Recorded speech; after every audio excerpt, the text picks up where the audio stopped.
자, 생명체의 기본 단위. 자, 생명 시스템의 구성은 뭐 생명체 구성이에요. 자, 보시면 생명체의 구조죠. 기본 기능적 기본 단위는 세포다. 세포 기억해 두시고 제일 작은 단위입니다. 생명체. 자, 생명체의 구성 단계를 보시면 가장 작은 단위가 세포였죠. 세포가 모여서 조직이 돼요. 조직의 정의를 보시면 모양과 기능이 비슷한 세포의 모임입니다. 이게 선택지 어떻게 나오냐면 모양과 기능이 독립적인 세포의 모임 이런 식으로 나오기도 해요. 이거 안 돼요. X 비슷한 세포의 모임이고요. 조직이 모여서 기관이 되고요. 우리가 흔히 얘기하는 뭐 위, 뭐 소장, 대장 등등등 이런 것들이 이제 기관인 거죠. 특정한 기능을 갖게 되는 것들입니다. 그 다음에 기관들이 모이면 하나의 생명체가 되는 거죠. 개체. 그 다음에 동물과 식물이 구성 단계가 차이가 좀 있죠. 세포부터 개체 4단계는 공통적인 단계고요. 동물 같은 경우에는 요 기관계가 추가가 돼요. 기관계. 동물에만 있는 구성 단계입니다. 여러 기관들이 모여서 공통의 기능을 담당한다. 대표적으로 뭐 소화계라고 하게 되면 소화계 어떤 것들이 모여 있죠? 입을 통해서 식도를 지나서 위를 거쳐서 소장으로 갑니다. 그렇죠?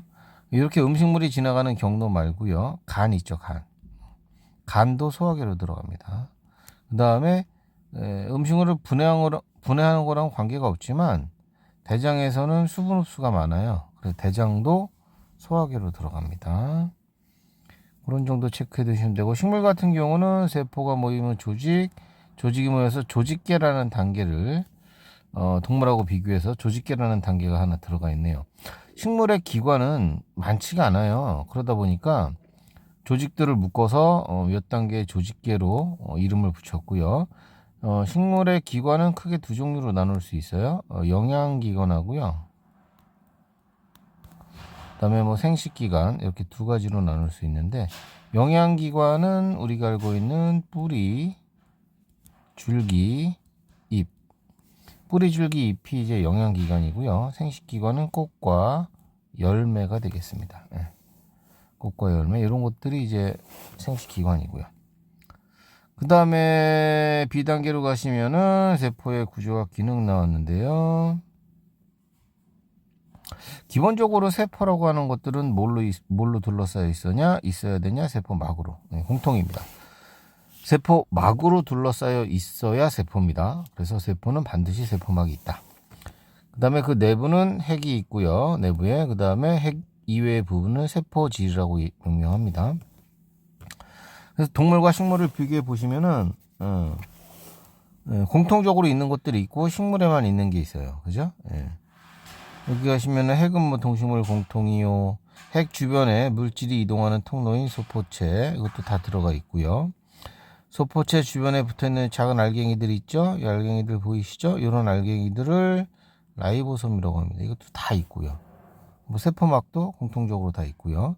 둘 다 에너지를 생성해야 되니까 마이토콘드리아 다 있고요. 그 다음에 소포체에서 떨어져 나온 골지체 물질 양분들을 뭐 저장하는 곳이죠. 저장하고 이제 분비하는 곳인데 골지체가 다 있어요. 동식물에 다 있네요. 동물이 있는 건 식물도 다 가지고 있네요.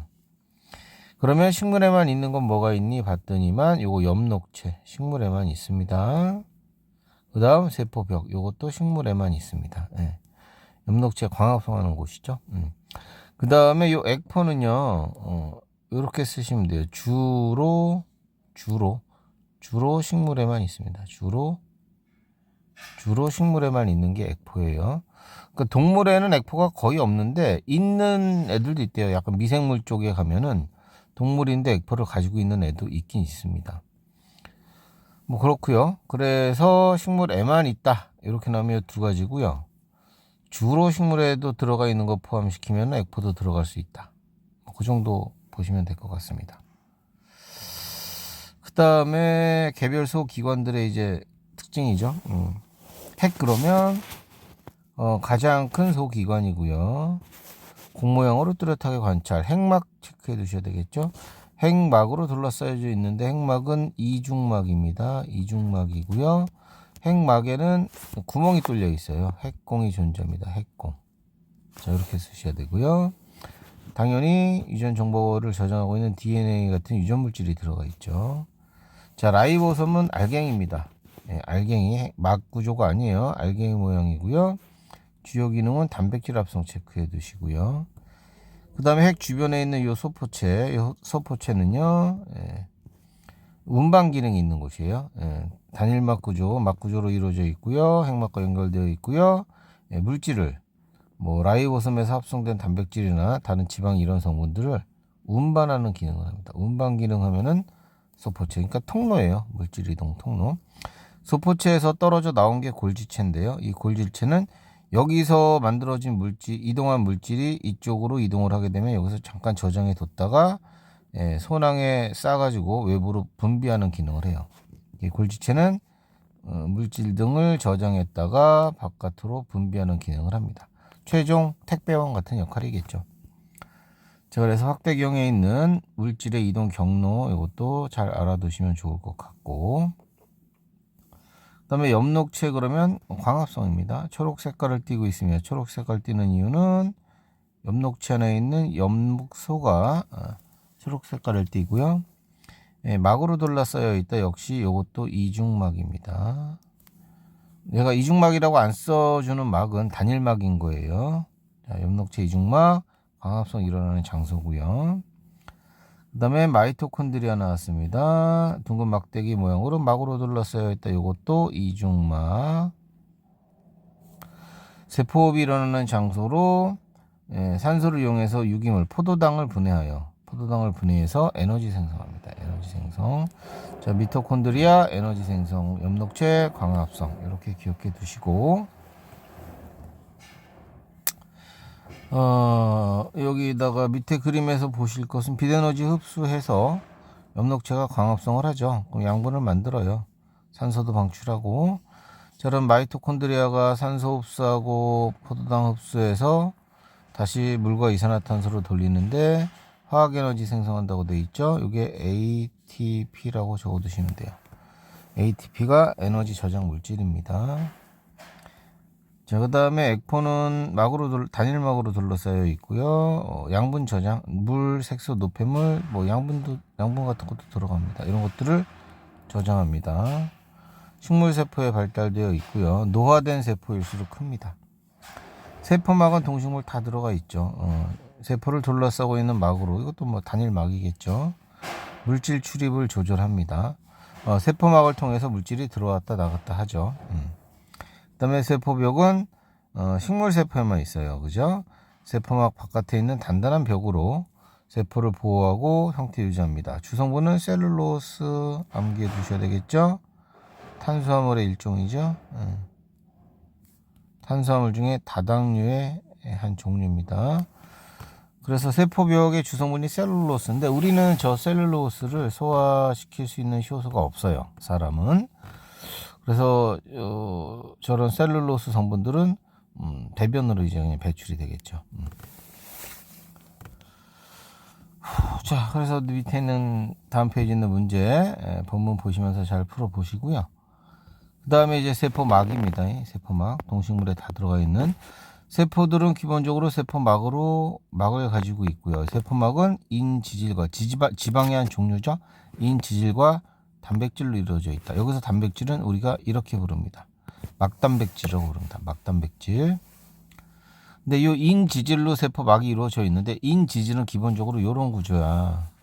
여기 인이 있고 꼬랑지 쪽이, 이 긴 꼬리 쪽이 지방 쪽인데, 지방 쪽은 물하고 친하지 않잖아요. 그래서 여러분 책에 소수성이라고 나왔어요.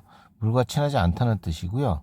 다른 말로 하면 친유성, 기름하고 친해요. 머리 부분은요, 물과 친해요. 그래서 물과 친한 부분, 친하지 않은 부분을 같이 가지고 있으니까 우리 몸의 주성분이 물이잖아. 그러니까 우리 몸에서는 얘네들이 이런 식으로 이루어져 있다고. 이런 식으로. 여기 물과 친한 부분이 바깥쪽에 배치가 되고 물과 친하지 않은 부분이 안쪽으로 모여드는 거예요. 이런 식으로. 이런 식으로 이중으로 층을 이루고 있어요. 여기 그림 보시면 이런 그림이 되는 거죠. 이런 그림이. 예. 그래서 인지질 이중으로 층을 이루고 있다. 인지질 이중층을 이룬다. 근데 요 이중으로 층을 이룬 게 요게 하나의 막이에요. 이중막이 아니에요. 요게 단일막입니다. 요게 단일막이에요. 자, 그 다음에 중간중간에 이렇게 막 단백질이 처박혀 있는 구조입니다. 예, 이렇게 단백질들이 처박혀 있는 구조예요. 자, 그래서 인지질들은 부들부들 움직일 수 있어요. 유동성이 있어서 단백질은 고정되지 않고 움직일 수 있다라고 되어 있죠. 예, 이런 거를 유동 모자이크설이라고 합니다. 예, 유동 모자이크 구조다 이렇게 얘기하시면 되고요. 그러면 이 세포막이 인지질층이 있고 막단백질층이 있잖니. 그럼 여기를 통과하는 물질이 달라요. 그래서 선택적 투과성이라는 용어를 씁니다. 자, 세포막은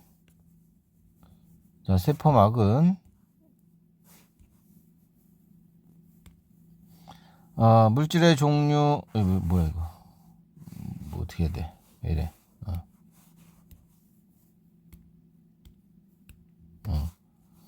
자, 세포막은 물질의 종류, 크기 등에 따라서 어떤 물질은 잘 투과시키고 어떤 물질은 투과시키지 않는 선택적 투과성이 있습니다. 자, 그래서 인지질층을 통해서 투과되는 물질이 뭐냐? 사이즈 작은 애들. 그 다음 지방하고 잘 섞이는 애들. 지용성 양분들. 이런 애들이 잘 통과됩니다. 지방산 같은 애들이겠죠. 그 다음에 크기가 작은 애들은 이런 기체 성분들이겠죠. 이런 건 지질층을 통해서 통과되고요. 그 다음에 막단백질을 통해서 통과되는 놈들, 이중층을 투과하지 않는 거, 이건 막단백질을 통하겠죠. 이런 애들은 단백질을 통해서 이동하는 놈들은 사이즈가 큰 애들. 그 다음 지방과 잘 섞이지 않는 애들, 즉 물과 잘 섞이는 애들, 수용성 양분들. 보시면 포도당 또는 뭐 아미노산, 그 다음 나트륨이나 칼륨 같은 이온들, 이런 이온들, 이런 것들은 막단백질을 통해서 이동합니다. 그래서 뒤에 가시면은 세포막을 통한 물질 이동이 있는데 두 군데로 통과가 되니까 이것도 두 개로 나뉘어집니다. 물질이 이동하는 것을 우리가 확산이라고 부르잖아요. 고농도에서 어디로? 저농도로, 그죠? 저농도로 물질이 이동하는 걸 확산이라고 하는데, 확산은 에너지가 들어가지 않습니다. 에너지가 들어가지 않는 이동을 우리는 수송이라고 합니다. 저절로 일어나는 거예요. 농도 차이 때문에. 그런데 인지질층을 통해서 이동하는 것을 우리는 단순 확산이라고 하고요. 막 단백질을 통해서 이동하게 되면 촉진 확산이라고 부릅니다. 자, 그래서 이 그림 보시면은 인지질층을 통해서 산소가 이동하는데 여기 고농도잖아요. 많잖아요. 고농도, 안쪽은 저농도. 고농도에서 저농도로 이렇게 이동을 해요. 자, 이런 걸 단순 확산. 그 다음에 촉진 확산 보시면 나트륨이라는 이온이 단백질을 통해서 이동하는데 여기 많잖아요. 고농도, 여기 저농도. 단백질을 통해서 이동합니다. 포도당도 단백질을 통해서 이동하죠. 이때 우리가 주의해야 될 것은 하나의 단백질이 여러 종류를 다 통과시키지 않습니다. 나트륨을 이동하는 단백질은 나트륨 막단백질, 뭐 포도당을 이동시키는 놈은 또 다른 뭐 포도당 막단백질, 이런 식으로 한 종류만 한 종류 아니면 두 종류만 서로 이렇게 통과시키죠. 단백질 하나가 여러 개를 막 통과시키진 않습니다. 그래서 통과시키는 물질이 단백질들도 정해져 있습니다. 그거 체크해 두시는 거고, 이 확산 속도를 보시면은요, 세포 안쪽과 바깥쪽의 농도 차이인데, 농도 차이가 커지면 커질수록, 요 단순 확산의 경우는 확산 속도가 점점 빨라집니다. 이렇게 쭉 계속 빨라져요. 농도 차이가 더 크면 계속 빨라져요. 이렇게 쭉 빨라집니다. 그런데 촉진 확산 같은 경우는 처음에 엄청 빨라요. 처음에 엄청 빠른데 나중에는 어떻게 돼요? 일정해지죠. 이렇게 일정합니다. 나중에는. 촉진 확산 같은 경우는 막 단백질이 관여하고 있잖아요. 이 막 단백질의 숫자가 제한적이죠. 제한적이다. 처음에는 빠른데 나중에 가면은 일정해집니다. 인지질층을 통해서 이동하는 속도는 농도 차이가 크면 클수록 점점 빨라집니다. 이렇게. 그래서 그래프를 좀 더 교차되는 것까지 해서 마저 그려주시면 감사하겠고, 그 다음에 또 하나 물질 이동하는 방법이 삼투라는 게 있네요. 삼투는 수분이 이동하는 방법인데요. 요 밑에 있는 요 U자간, 이걸 U자간이라고 합니다. U자간을 보시면 양쪽에 물을 똑같은 높이로 담고요. 가운데 이제 막을 갖다가 이렇게 설치를 해놨죠. 이걸 반투과성 막이라고 합니다. 즉 구멍이 뚫린 막이라는 뜻이에요. 반투과성 막. 구멍이 뚫린 막을 설치해요. 반투과성 막에는 어떤 것들이 있냐? 우리가 지금 공부하고 있는 세포막이 여기에 들어갑니다. 그 다음에 셀로판지. 이런 것들도 이런 반투과성 막에 들어가요. 그러면 양쪽에 이제 여기다가 이제 어떤 뭐 설탕을 녹인다고 할게요. 설탕 분자를 이렇게 녹여놨어요. 여기는 되게 많이 녹여놨죠. 그죠? 자, 이렇게 녹여놓으면은 농도가 이쪽이 높거든요. 그럼 어떻게 되겠습니까? 이쪽에 있는 설탕 분자들이 여기 막을 통해서 이동하면 양쪽의 농도가 똑같아지겠죠. 근데 이동을 할 수가 없다는 거예요. 왜? 여기 요 구멍이 작아. 굉장히. 그래서 얘가 이동을 못해. 자, 그러면 이제 무슨 일이 생기냐면, 물질이 이동을 못하니까 여기 있는 물이요. 물 성분이 이쪽으로 이렇게 들어가 버린다니까요. 물이. 이렇게. 물이 이쪽으로 자꾸 들어가서 물 분자들이 자꾸 이동을 하면서 여기 보시면 여기 나오네요. 요렇게 이동하는 물 분자도 있지만 이렇게 이동하는 물 분자가 훨씬 많다는 그림이에요. 지금 굵기가 다르죠. 그러니까 시간이 지나고 나면 이쪽에 물의 양이 이렇게 높아져요. 이쪽은 낮아지고 이렇게 차이가 나요. 높이 차이가 여기서부터 여기까지 이만큼 발생해 버리네요. 이렇게 높이 차이가 발생하죠. 저렇게 높이 차이가 발생해요. 수분이 쫙 빨려 들어왔죠. 자, 이렇게 수분이 빨려 들어오는 거 어디에서 어디로? 저농도에서 거꾸로예요. 저농도에서 고농도로. 용매가 물입니다. 물. 저농도에서 고농도로 물이 이동하는 현상을 삼투라고 합니다. 삼투. 당연히 에너지 사용되지 않습니다. 농도에 의한 이동입니다. 농도 때문에 발생하는 현상이에요. 저것도 농도 차이 때문에. 자, 그러면 우리가 물을 흡수하는 원리는 전부 다 삼투야. 삼투. 우리 몸에서 물을 빨아들이는 원리는 삼투. 세포들이. 그래서 저 삼투 현상을 좀 더 확인하고 싶어서 세포를 용액에 넣어봅니다. 적혈구라는 세포를 농도가 낮은 용액에 넣어봐요. 저장액. 바깥쪽은 농도가 낮고 이 세포가 농도가 높아요. 어떻게 되겠어요? 저에서 고로 물이 들어오는 양이 많겠죠. 이렇게 물이 들어오는 양이 많겠죠. 들어오는 양의 물이 많다 보니까 어떻게 돼요? 빵빵해져요. 빵빵해지다가 터집니다. 자, 이거 체크해 두세요. 터지는 걸 용혈이라고 합니다. 용혈 현상. 용혈. 식물세포 같은 경우에는 세포 벽이 있잖아요. 그래서 저장액에 넣어주면, 농도가 낮은 용액에 넣어주면 물이 들어와요. 들어오는 물이 많은데 얘가 빵빵해지기는 해요. 근데 터지진 않습니다. 세포벽 때문에. 이걸 팽윤 현상이라고 합니다. 팽윤 현상. 그 다음에 세포와 농도가 똑같은 용액 등장액에 넣어주면 아무런 변화가 없습니다. 그 다음 세포보다 농도가 높은 용액에 담가요. 고장액이라고 하는데 이런 데다 담그면 여기가 저고 바깥쪽이 고잖아. 물이 쭉쭉 빠져나간다고. 나가는 물의 양이 굉장히 많아요. 부피가 쭉 쪼그라들죠. 세포가 쪼그라듭니다. 동물은 그런데요. 식물세포 같은 경우는 세포벽이 있고 이렇게 세포벽이 있고 세포막이 이 안에 붙어 있는 거잖아요. 이렇게 세포막이. 그래서 쪼그라들다 보면은 세포막이 뚝 떨어져요. 세포막들이. 세포에서 물이 빠져나가다가 보면은 세포막이 벽에서 뚝 떨어집니다. 분리가 되는 현상이 생겨요. 요거를 우리는 원형질 분리라고 합니다. 이렇게 이제 분리가 돼요. 쪼그라들면서 이걸 원형질 분리. 요거는 식물에만 있다. 그러니까 정확히 용어를 외워두세요. 동물세포에서 용혈, 식물세포에서는 팽윤 또는 원형질 분리, 이런 용어들을 구별해서 외워두시고요.